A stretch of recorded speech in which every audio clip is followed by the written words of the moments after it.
Aleluia! Que maravilha! Estamos mais uma vez aqui, desta feita para transmitir a palavra do Senhor. Louvado e engrandecido seja o nome do Senhor Jesus. É chegado o momento mais especial desta programação. Vou chamar mais um pouquinho aqui. Aleluia! Em que vamos estar abrindo as Escrituras, né? Conforme prometido.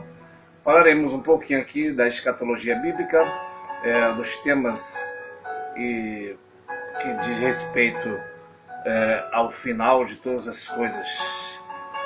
A doutrina que fala sobre o fim de tudo, que diz respeito à existência humana. Então nós vamos estar abrindo a Bíblia, a palavra do Senhor, no livro de Apocalipse. Está aqui a Escritura Sagrada. Vamos estar lendo Apocalipse, capítulo... aleluia. Capítulo 20. Aleluia. Capítulo 20, Apocalipse 20. Louvado e engrandecido seja o nome do Senhor Jesus. Deixa eu ver um pouquinho aqui. Apocalipse 20, que diz assim a palavra do bondoso Deus. E vi descer do céu um anjo que tinha a chave do abismo, uma grande cadeia na sua mão. Ele prendeu o dragão, a antiga serpente, que é o diabo e Satanás, e o amarrou por 1000 anos. E lançou-o no abismo, o qual fechou, selou sobre ele, para que não enganasse mais as nações, até que os 1000 anos se completassem. Depois disso é necessário que ele seja solto por um pouco de tempo. Então vi uns tronos, e os que se assentavam sobre eles foi dado o poder de julgar. E vi as almas daqueles que foram degolados por causa do testemunho de Jesus e da palavra de Deus, que não adoraram a besta nem a sua imagem, e não receberam o sinal na sua fronte, nem nas mãos, e reviveram e reinaram com Cristo por 1000 anos. Mas os outros mortos não reviveram, até que os 1000 anos se completassem. Esta é a primeira ressurreição. Bem-aventurado e santo aquele que tem parte na primeira ressurreição. Sobre esse não tem o poder da segunda morte, mas serão sacerdotes de Deus e de Cristo, e reinarão com ele durante 1000 anos. Aleluia. Deus possa abençoar os seus ouvintes, né? A palavra já é abençoada. Deus possa abençoar aqueles que vão estar recebendo, ouvindo esta palavra nesta manhã. Amados irmãos, estamos diante de um tema muito tremendo e muito importante para a igreja, nesse tempo presente em que vivemos, tendo em vista que isto não é ensinado em muitas igrejas, em muitas comunidades cristãs. É importante você saber em que parte do tempo você está se situando, né? Você como igreja, já que nós estamos num tempo em que Deus está tratando com a igreja, não é? O tempo que nós conhecemos como grande tribulação. Eu sou pré-tribulacionista, existem outros ramos, digamos assim, correntes teológicas que creem, que são chamados pós-tribulacionistas, são aqueles que creem que a igreja passará pela grande tribulação, né? Eu tenho motivos de sobra para crer que a igreja não passará. É claro que existem pontos, vamos dizer assim, específicos na vida de pessoas, em lugares e tempos, em que pessoas passaram por grande tribulação. Vemos, por exemplo, os judeus, né, sendo mortos no campo de concentração, passando por uma grande tribulação. Vemos também os cristãos hoje que estão na Síria, Arábia Saudita, Kuwait e Iêmen, sendo mortos. Esses irmãos estão em grande tribulação também. Mas Jesus disse que essa tribulação que viria nunca houve semelhante na terra. Então é o que nós conhecemos como período da grande tribulação, conhecido também como o dia do Senhor, conhecido também como o período em que Deus vai voltar a tratar com Israel. Não é? Este tema é muito complexo e grande. Então, só para nós entrarmos no milênio, nós temos que voltar aqui um pouquinho no tempo, para entender a cronologia do que há de acontecer. Nós vivemos hoje num período em que Jesus vai chamar de período de dores de parto, né? Nós estamos vivendo as contrações semelhantes de um parto, né? Assim como uma mulher, quando está para dar à luz, né, começa a dor fraca, vai aumentando as dores, vai aumentando a dilatação e a contração, a dor vai aumentar de maneira tremenda, né? De maneira tremenda. E à medida que as dores vão aumentando, está próximo o nascimento daquela criança. Então Jesus ele diz que será como dores de parto. Então nós vivemos um período agora em que a igreja, em que a humanidade, né, geme com dores de parto, esperando a redenção. Então como é que a igreja, como o ser humano, como o povo na terra está neste momento? Semelhante a dores de parto. O que significa isso? Que a qualquer momento, né, assim como a mulher dá luz, a igreja ela será resgatada da terra. Então virá realmente os momentos para quem ficar, ai daquele que ficar, né? É chamado de tempo de angústia para Jacó. E o Senhor Jesus prometeu em Apocalipse 3, verso 10, como guardaste a palavra da minha paciência, também te guardarei da tentação que há de vir sobre a terra para tentar todos os moradores da terra. Daí apoio também 1 Tessalonicenses 1,10 diz que nós esperamos do céu para o Senhor Jesus, que nos livra da ira futura. Esse tempo de grande tribulação é chamado da ira futura. Mas agora é preciso nós entendermos o que vai acontecer. Então, uma vez que Jesus voltou, na verdade, vou abrir mais um parênteses aqui também, que as pessoas costumam dizer, mas Jesus vai voltar duas vezes. Não, Jesus não vai voltar duas vezes.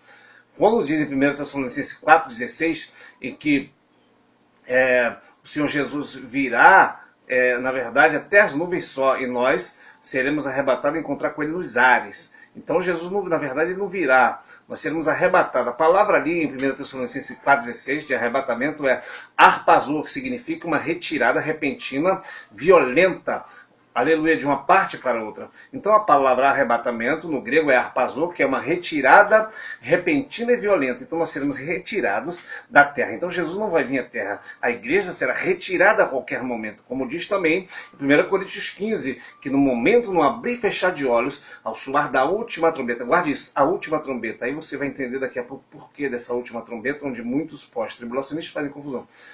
Ao soar da última trombeta, nós seremos arrebatados, teremos nossos corpos transformados, no abrir e fechar de olhos, e estaremos para sempre com o Senhor. Então, vamos entender. A igreja será arrebatada. Passa-se 7 anos de grande tribulação. Onde é que você vê isso, esses 7 anos? Esses 7 anos é chamado na Bíblia, tanto em Apocalipse 12, como Daniel capítulo 9, verso 27 diante, como em Apocalipse fala sobre um tempo, tempos e metade de um tempo. Um tempo, 2 tempos, 2 anos, e metade de um tempo, meio ano, 3 anos e meio, e depois fala sobre 1260 dias, que são a outra metade da grande tribulação. Por que é dividido este período? Em Daniel capítulo 7, capítulo 9, 27, vai falar que este príncipe que virá, ele fará uma aliança com muitos por uma semana. Essa semana é uma semana profética de 7 anos. E no meio da semana fará cessar a sua aliança, estabelecendo assim a abominação da desolação. Não é? Ou seja, ele entrará no templo de Deus, querendo parecer Deus, querendo receber a adoração, não é? É como se fosse Deus. Então, Jesus vai falar sobre isso no Novo Testamento. Quando vides a abominação da desolação, de que falou o profeta Daniel, quem lê, entenda.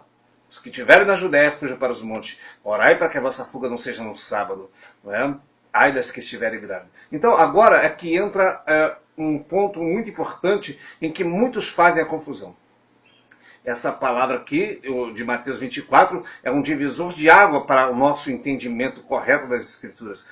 Porque quando Jesus fala isso em Mateus 24, ele está falando para o povo judeu. Ele sabia já que o povo judeu iria passar por esta grande tribulação, tendo em vista que eles não receberam Jesus, eles não creram em Cristo, mas uma parte que creria em Cristo, então nesta época, creria por causa desta grande tribulação que viria. Então, o que Jesus está dizendo? Quem estiver na Judéia, fuja para os montes. Em primeiro lugar, essa palavra não é aplicada a nós gentios. Por quê? Porque nós não estamos na Judéia.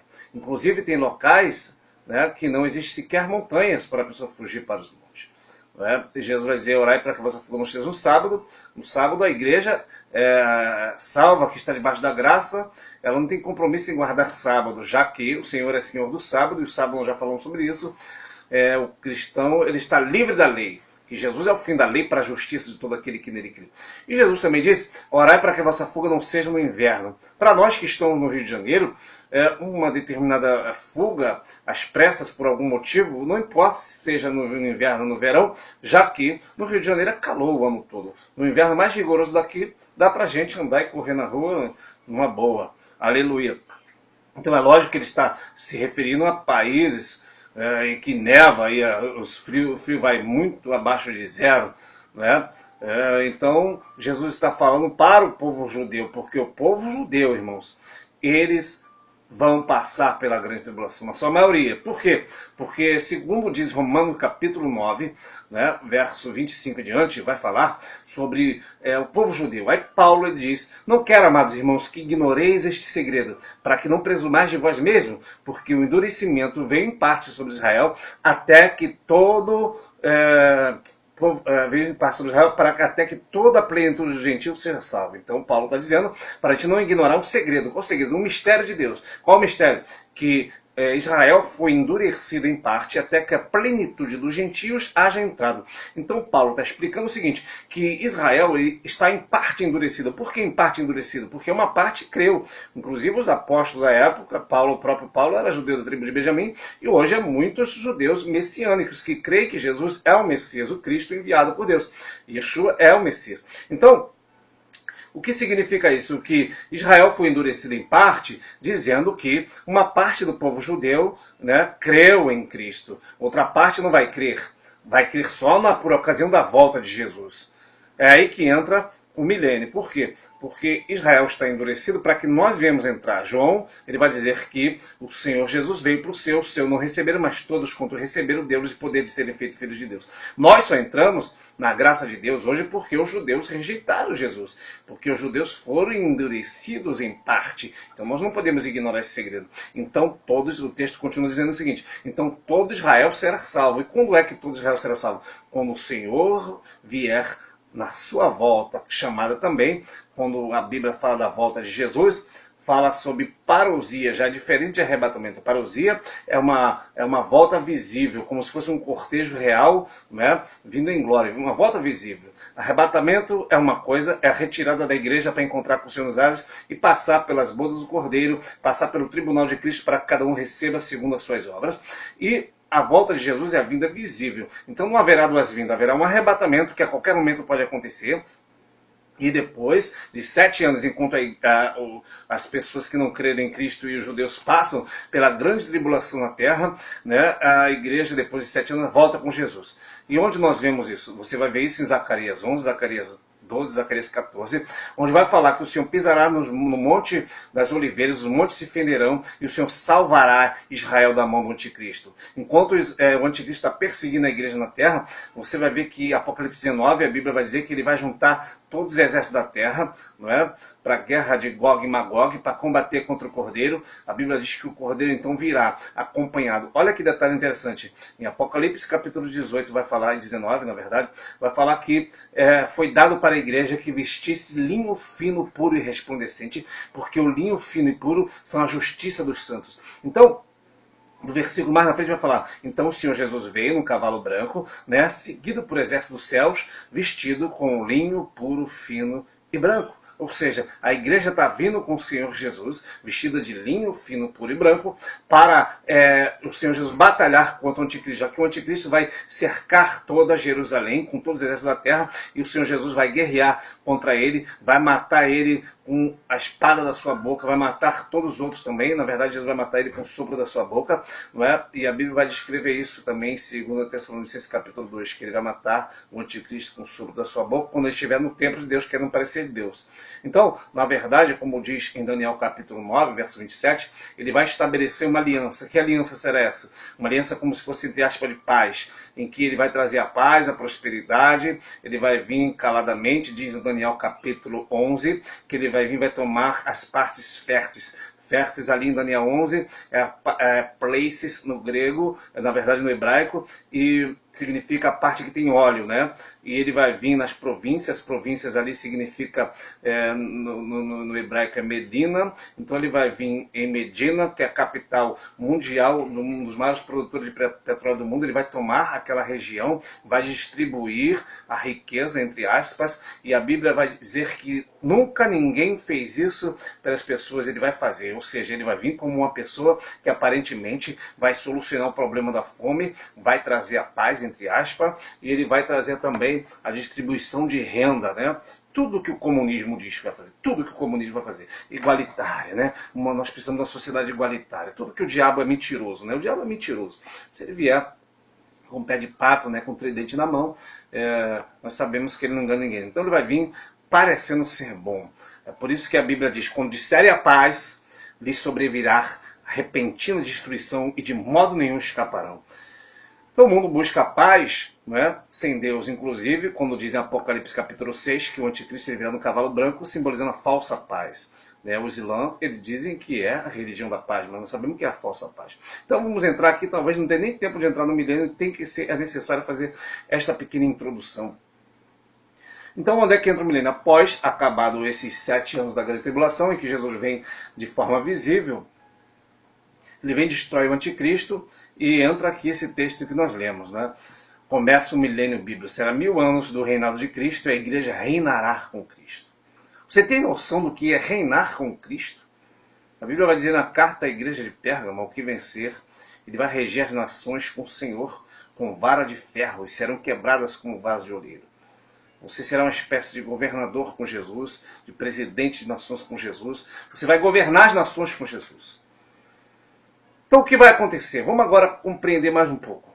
Quando Jesus volta, a Bíblia vai dizer em Mateus capítulo 25, fala sobre o julgamento da separação dos bodes e das ovelhas. Em que Jesus vai chegar para um grupo e vai dizer assim: vinde benditos do meu Pai, possuir o reino que vos está preparado diante da fundação do mundo, porque tive fome e me deste comer, tive sede e me deste beber, tive nu e me vestiste, fui preso, e visitaste-me. E os justos dirão: quando, Senhor, tivemos presos, tivemos com fome? O Senhor vai dizer: quando fizeste, meus pequeninos a mim o fizestes. E dirá também aos que estiverem à sua esquerda: apartai-vos de mim, malditos, para o fogo eterno preparado para o diabo e seus anjos. Porque tive fome e não me deste comer, tive sede e não me deste beber. Quando, Senhor?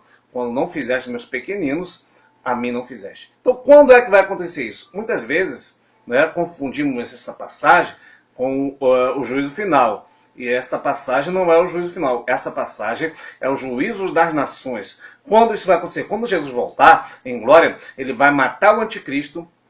Já descrito em 2 Tessalonicenses capítulo 2, Apocalipse 19, Zacarias 14. Ele vai matar o anticristo, vai matar os exércitos do mundo que vai guerrear contra o Cordeiro, porque eles combaterão contra o Cordeiro os vencerá. E vencerão também os que estão com ele, chamados, eleitos e fiéis. Então Jesus, quando vem, ele mata o anticristo, mata os exércitos do anticristo com a espada da sua boca, as aves vão se fartar de tanta carne. O anjo do Senhor chama as aves para comer e se fartar do banquete do Senhor Jesus. Aleluia. E neste momento, e as pessoas que estiverem vivas neste momento? Aí é que entra o milênio. Muitas pessoas vão estar vivas nesta época. Muitas pessoas se esconderam, outras fugiram, outras e todas também que não aceitaram a marca da besta, que já é outro assunto. Essas pessoas nessa época que ficarem na terra vão ter que aceitar ser marcado pela besta. Quem não aceitar ser degolado. Muitos judeus vão ser salvos nessa época, a maioria judeus. Talvez você faça, vamos abrir aqui um parênteses, talvez você fale assim: eu vou ficar aqui na terra, não estou muito firme com Jesus, mas quando Jesus voltar, que eu ver que a igreja foi arrebatada, eu volto para Jesus. Dificilmente você será salvo nesta terra. Por quê? Porque se hoje você nega Jesus por um pouco de prazer, por um pouquinho de pecado, você acha que quando você botar a cabeça numa guilhotina, uma grande espada vier sobre a sua cabeça, falando assim: nega Jesus agora, senão você morre. Você acha que você não vai negar Jesus? Muitas pessoas vão negar, porque se nega agora por mim umas coisas, quando você vê que a espada vai cair, você vai pensar assim: não. E o diabo vai continuar existindo nessa época, vai soprar na mente assim: rapaz, Deus sabe todas as coisas. Depois você pede perdão. Aí você vai negar Jesus, depois de pedir perdão, mas já era, já vai ser tarde. Ai daquele que negar, que adorar a besta, E outra coisa também que diz em 2 Tessalonicenses capítulo 2, aqueles que não se arrependerem por amor da verdade, antes tiveram prazer na iniquidade, Deus lhe enviará a operação do erro para que creiam na mentira. Ora, se Deus vai enviar a operação do erro para que creiam na mentira, por que Deus enviaria o Espírito Santo para convencer do pecado, se na verdade ele está querendo convencer a pessoa a crer na mentira? Não é? Por quê? Porque não receberam o amor da verdade. Então o Espírito Santo vai ser retirado juntamente com a igreja, não estará atuando mais desta forma, estará atuando de forma específica, conforme o querer de Deus. Porque no tempo presente, o Espírito Santo trabalha convencendo o homem do pecado, da justiça e do juízo, e trabalha de forma gloriosa através da igreja. Como a igreja não vai estar na terra, o Espírito Santo vai atuar como atuava no Antigo Testamento, através dos reis, dos profetas. Então, de forma específica, Deus vai atuar através das duas testemunhas, dos 144 mil judeus que serão escolhidos da terra, dos anjos do Senhor, enfim.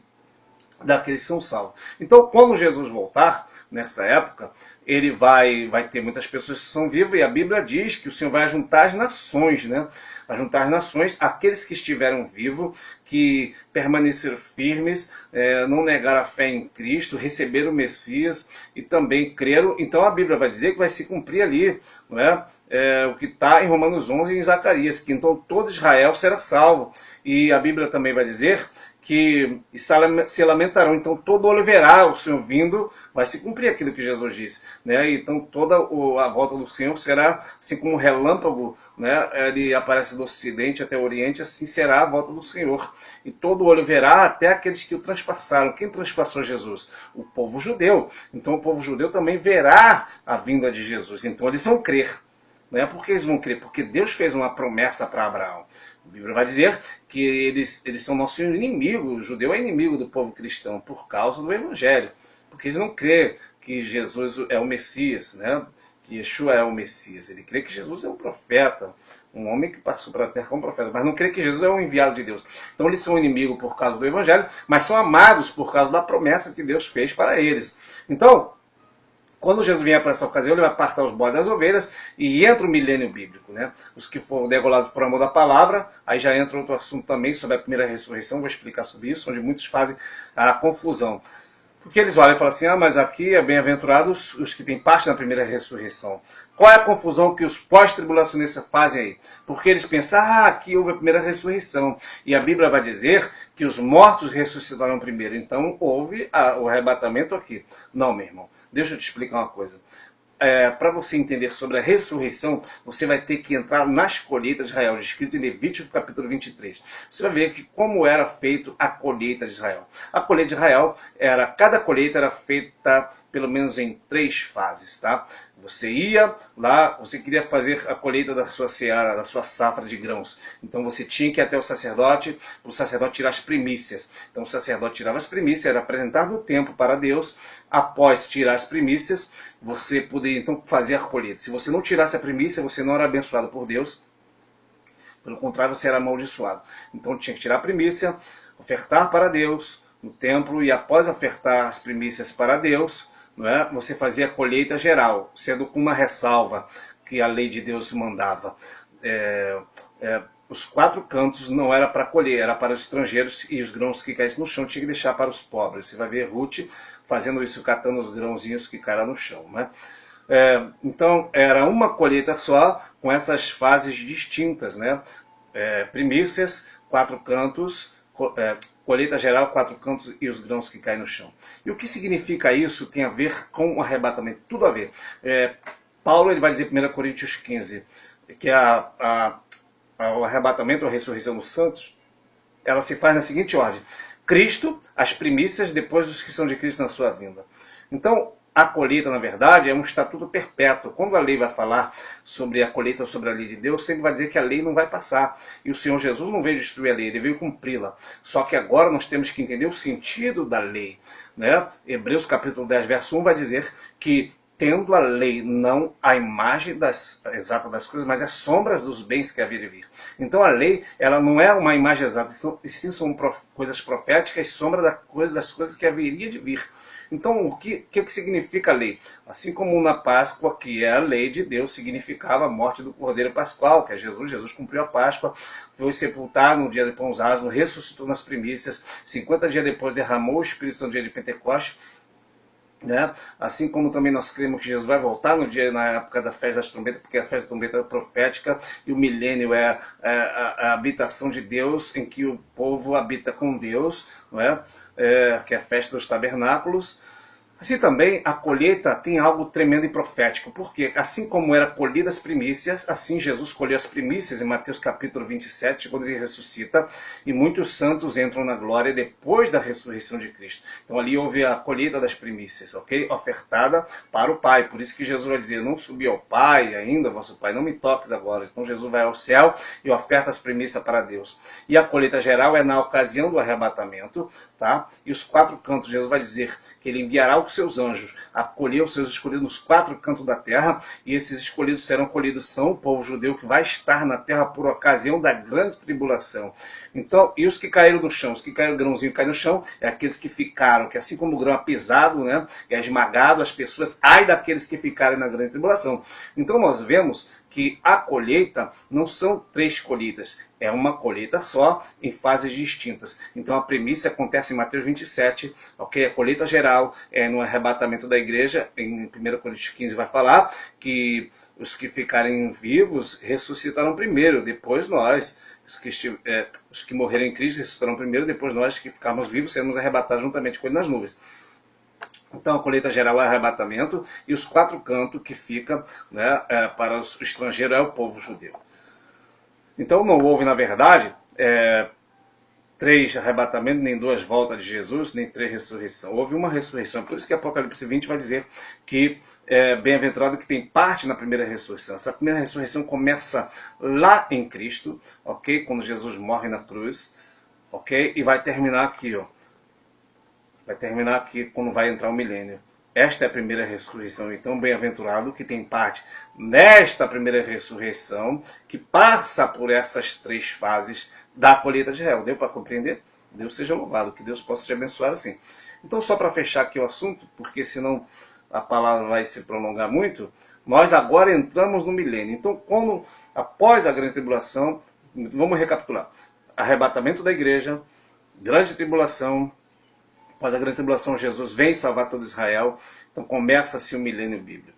Separa o bode das ovelhas, escrito em Mateus capítulo 25, e nós vamos ver que começa-se o milênio, que são 1000 anos, em que a igreja reinará com Cristo. E bem-aventurado e santo aquele que tem parte nessa primeira ressurreição. Então, que você possa ficar firme para ter parte neste milênio bíblico, que é um reinado de 1000 anos com Cristo, em que Satanás ficará amarrado. E onde você vai ver isso descrito? Você vai ver isso descrito também em Isaías 65, em Isaías capítulo 11, em que o lobo morará com o cordeiro, em que a vaca pastará com a ursa, o leão comerá palha com o boi, a criança ela brincará na toca do basílico, ou seja, da serpente, brincará com o áspide, com a víbora. Então os animais vão ter paz nesta época. É daí que os testemunhos de Jeová fazem confusão também. Eles pegam esse texto e pintam nos seus folhetos as pessoas brincando na graminha, né, fazendo carinho nos animais, como se aquilo ali fosse o céu. Não, aquilo ali é o milênio bíblico, em que o povo reinará com Cristo nesta terra. Okay? Nesta terra, os animais vão ter paz uns com os outros. E a Bíblia vai dizer também que nesta época, aí que entra também a parte do julgamento das nações, que as pessoas que ficarem vivas, elas não vão ter o corpo de glória. Diferente da igreja e daqueles que morreram em Cristo e receberam um corpo de glória. Como é que é o corpo de glória? Paulo escrevendo aos Filipenses diz que o Senhor transformará o nosso corpo fraco e abatido para ser conforme seu corpo glorioso, segundo o seu poder de sujeitar a si todas as coisas. João vai dizer que nós não sabemos como seremos, mas sabemos que assim como ele é, como Jesus é, nós seremos. E como é que Jesus é? Jesus recebeu após a ressurreição um corpo glorioso. Ele é a primícia, ou seja, ele é o primeiro a receber esse corpo glorioso, maravilhoso. É um corpo que pode estar aqui e se transportar para outro lugar. Aleluia! É um corpo que atravessa as paredes, é um corpo que pode comer, porque ele come depois da sua ressurreição. É um corpo que pode também mudar a aparência. Ele faz com que os discípulos no caminho de Emaús não o conheçam, depois ele faz que conheçam. Ele faz com que Maria não o conheça, depois ele faz que Maria o conheça. Né? Então ele tem esses poderes tremendos, sobrenaturais, e o mais importante, nunca mais poderá morrer. É um corpo glorioso, incorruptível. Né? Um corpo semelhante ao primeiro Adão, que estava no paraíso antes da queda. Né? Um corpo que tem plena comunhão com o Pai, e que não está sujeito mais ao pecado nem à morte. Mas as pessoas que ficarem vivas por ocasião da volta de Cristo, né, após o arrebatamento, após os 7 anos da grande tribulação, essas pessoas não receberam o corpo de glória. Por isso que Isaías 65 vai dizer que nesta época, tá, a criança, o jovem, morrerá com 100 anos. E o pecador por 100 anos será amaldiçoado. né? E os dias dos seus eleitos, o Senhor diz na sua palavra, os dias dos meus eleitos serão como os dias da árvore, ou seja, uma árvore pode ver 500, 600, sei lá, 1000 anos, mas as pessoas que não receberam o corpo de glória vão estar sujeitos à morte, inclusive sujeitos a pecar. Se pecar, serão amaldiçoados. Como você sabe disso? Porque, acabado o milênio, quando Satanás for solto, a Bíblia vai dizer que ele irá sobre as nações enganar as nações, tá? E enganará as nações, como Gog e Magog. Para quem sabe o que é o Gog e Magog, escrito em Ezequiel 38 e 39. Por outra ocasião nós podemos falar sobre isso, né? Que é uma linhagem ruim que ainda vai estar na terra, que será enganada. Por que essas pessoas serão enganadas? Porque eles não têm ainda o corpo de glória, então estão sujeitos a isso. Então, irmãos, a melhor coisa é estar firme hoje com Jesus. Porque até no milênio, após 1000 anos, as pessoas ainda serão enganadas por Satanás. E por ocasião, então, o Satanás será destruído definitivamente. Será lançado no lago de fogo, onde está o falso profeta e onde também está o anticristo. E essas pessoas serão devoradas pelo fogo do Senhor, quando virão contra Jerusalém mais uma vez. Então, amados irmãos, o milênio é um tempo que a igreja vai reinar com Cristo na terra, ok? Vai valer a pena todo esforço, toda tribulação, aleluia, seja fiel sobre pouco, tá? Para que você possa reinar com Cristo, em nome do Senhor Jesus. Talvez você esteja sobre pouco, é porque Deus quer te colocar sobre muito, aleluia. Não é o fato de a pessoa estar sobre muito hoje que significa que ela vai estar com Jesus no milênio, não. O que vai ser primordial para que você esteja reinando com Cristo é você ser fiel até a morte. É você não abrir mão de Jesus. É você não abrir mão da santidade. É você não negociar a tua salvação. Aleluia. É você ser fiel sobre pouco. Aleluia. Porque quem vai fazer esta obra é Deus. Aleluia. E como é que Deus vai fazer esta obra? Não é com as pessoas capacitadas que você acha, aquela pessoa ali, nossa, não. É com você que for fiel a Deus. Aleluia. Não importa o teu grau de instrução, não importa, aleluia, a tua capacidade na terra. O que importa é você ser fiel, ser santo para Deus. Então, aí depois do milênio vem a eternidade, um tempo sem fim em que o Senhor reservou, né, um novo céu, uma nova terra, onde habita a justiça e onde habita a paz. Então Deus possa te abençoar, meu irmão. O milênio só é, digamos assim, uma gotinha, uma preparação daquilo que realmente há de vir, que é a eternidade, um tempo sem fim com Deus. Aleluia. Então, você que não está firme, se arrependa dos seus pecados para que você possa entrar nessa eternidade gloriosa com Deus. Ainda há tempo, mas após o arrebatamento que acontece a qualquer momento, aleluia, dificilmente alguém será salvo, dificilmente, aleluia. Ah, mas eu vou ficar firme com Jesus, eu não vou negar Jesus. Aleluia, Deus seja louvado, mas vai ser meio difícil, sabe por quê? Porque se hoje você nega Jesus por causa de um baile, por causa de um copo de cerveja, por causa de uma maconha, por causa da cocaína, aleluia, você não vai negar por causa da tua própria vida? Muitas pessoas acham que não vão negar, mas vão negar, aleluia. Para você não negar Cristo, fique firme hoje para que você participe do arrebatamento que acontecerá a qualquer momento. Nós vamos estar orando pelos amados irmãos, por aqueles que estão fracos na fé, por aqueles que não se decidiram. Você pode se decidir por Jesus. Inclusive Paulo vai dizer, né, que os santos hão de julgar os anjos, né? Os santos hão de julgar os anjos. Foi visto tronos aqui no texto que nós lemos, né? Ou seja, porque aqueles que forem fiéis com Cristo, eles vão julgar as nações, vão julgar os anjos. Aleluia! Por quê? Porque os anjos tinham tudo para ser fiéis. Os anjos que caíram, claro, né? Não os anjos eleitos. Os anjos que caíram tinham tudo para ficar firme. No entanto, nós não temos nada para ficar firme, mas pela graça, pela misericórdia, vamos ficar firme. E aquele ficar firme vai julgar os anjos por causa dos seus pecados. E vai julgar também as nações com Cristo.